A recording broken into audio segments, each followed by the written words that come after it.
Stasiun TV penyelenggara debat kedua Pilpres 2024 buka suara terkait polemik 3 mikrofon yang digunakan Cawapres nomor urut 2 Gibran Rakabuming Raka saat proses debat berlangsung.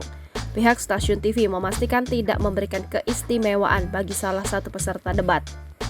Konsorsium penyelenggara yang terdiri dari Transmedia, Kompas TV, dan BTV tidak memberikan keistimewaan atau preferensi perlakuan pada calon manapun. Bunyi keterangan stasiun TV penyelenggara yang dibagikan oleh Ketua KPU RI Hashim Asy'ari pada Senin 25 Desember 2023. Stasiun TV penyelenggara memastikan debat dilaksanakan terbuka dengan arahan dari KPU. Mereka mengatakan debat dilaksanakan juga setelah berdiskusi panjang dengan tim pasangan calon, mulai dari materi debat hingga jenis mikrofon yang digunakan. Prinsip utama yang dimintakan KPU adalah kesetaraan dan keadilan bagi seluruh peserta untuk memastikan pesan dalam debat sampai pada publik dengan cara sebaik-baiknya. Ini termasuk jatah waktu penyampaian, jumlah tim pendukung, sampai dengan tone dan volume mikrofon, paparnya. Selain itu, pihak stasiun TV penyelenggara mengungkap jika semua cawapres memang mengenakan 3 mikrofon. Hal itu bertujuan untuk mengantisipasi jika ada salah satu mikrofon yang tidak menyala. Pemakaian 3 lapis device ini juga telah menjadi standar yang makin banyak dipakai penyelenggara siaran live event prominent sebagai bentuk kewaspadaan bila mana terjadi malfungsi alat saat acara berlangsung.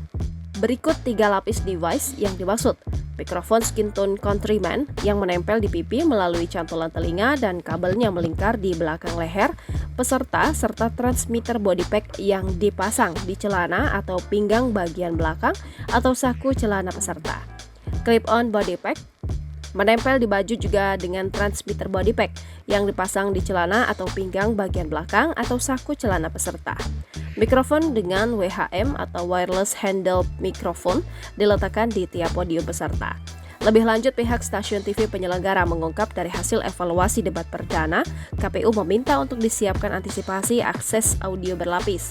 Hal itu guna memastikan problem audio tidak terjadi. Dinamika debat dan mobilitas peserta di atas panggung bisa saja jadi penyebab malfungsi alat sehingga mikrofon terpasang tidak bisa berfungsi normal.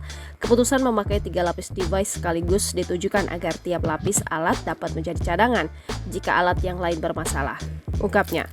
Mereka juga menjelaskan jika pada saat pelaksanaan dapat berlangsung, clip-on mic milik Cawapres nomor urut 1 Muhaimin Iskandar atau Caimin sempat terlepas. Hal itu diduga karena Caimin mengalungkan sarung di lehernya.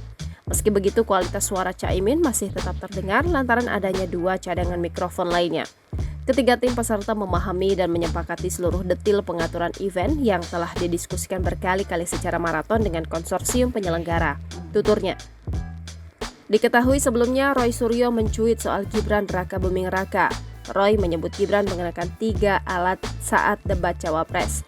Dilihat dalam akun X-nya, Roy Suryo meminta KPU untuk berlaku adil kepada semua peserta debat. Roy menyebut jika Gibran mengenakan 3 alat saat debat, diantaranya clip-on, handheld, dan earphone.